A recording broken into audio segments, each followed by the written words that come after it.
Alors, on va attaquer la première animation. Donc, on va se mettre ça en fenêtré comme ça.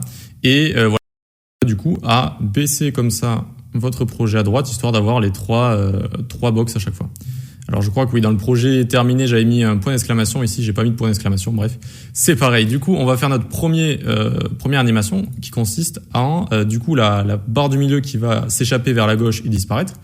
Et les barres en haut et en bas qui vont se rejoindre comme ça en effectuant une rotation et se fermer comme ça dans une croix. C'est assez sympa, c'est assez facile à faire, vous allez voir. Et donc, j'ai classé les animations du plus facile au plus dur de manière générale, d'accord ? Voilà, histoire que ça commence tranquillement. Donc, juste avant, il faut nous faire un tout petit truc en JavaScript. Donc, on va juste faire un événement clic sur nos boutons. Donc, ici, on va se créer un script. C'est pour ça que j'ai pas fait de fichier JavaScript, parce que vous allez voir que ça tient sur 3 lignes.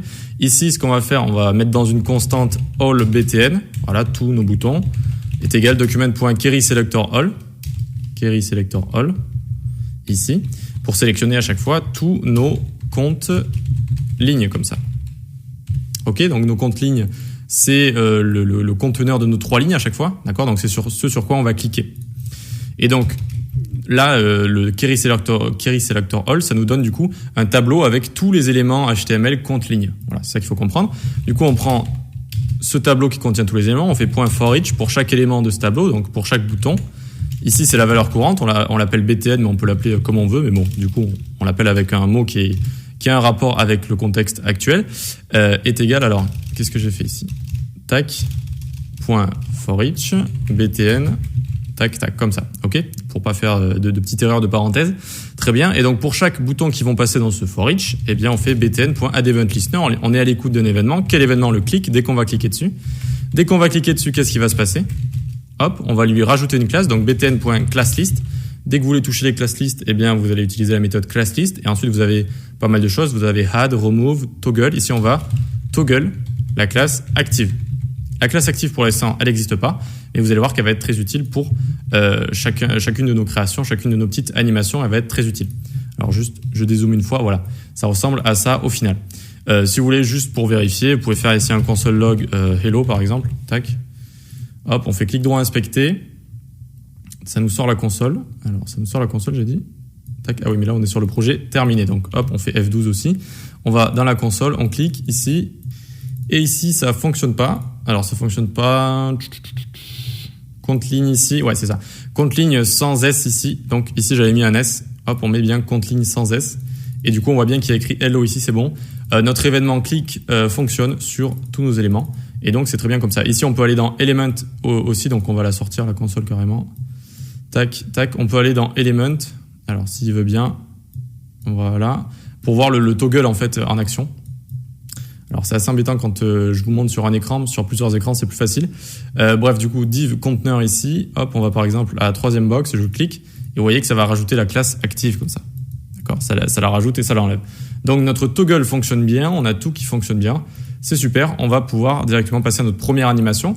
Donc, on vient ici dans notre CSS. On va dire animation 1. Hop, nickel. Et donc, ici, on va faire .btn1.active.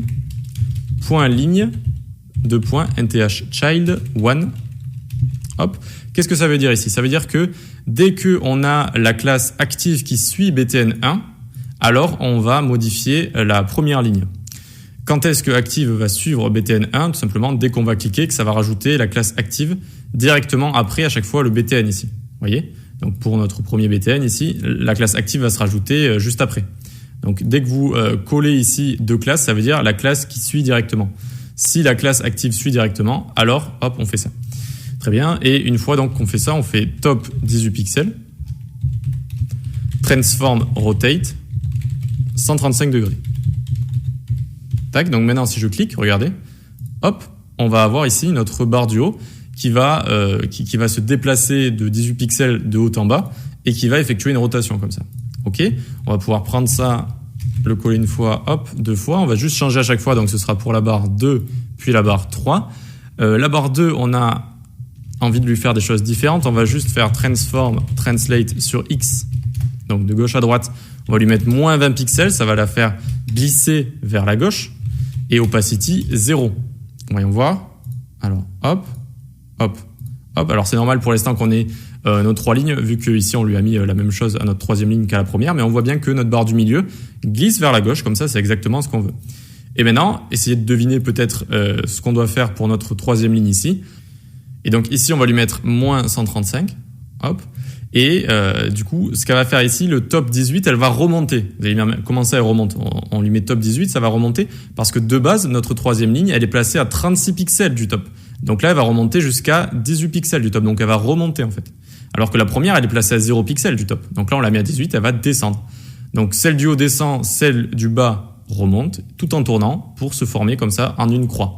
Et que dès qu'on clique dessus, on enlève la classe active. Du coup, ça, c'est plus vrai. Du coup, ça revient à sa position initiale qui est ceci. Voilà. Voilà. Donc, une première animation assez facile, sympa. Hein, elle est assez sympa, assez facile à faire. Donc, n'hésitez pas à la reproduire directement dans vos sites ou vos applications.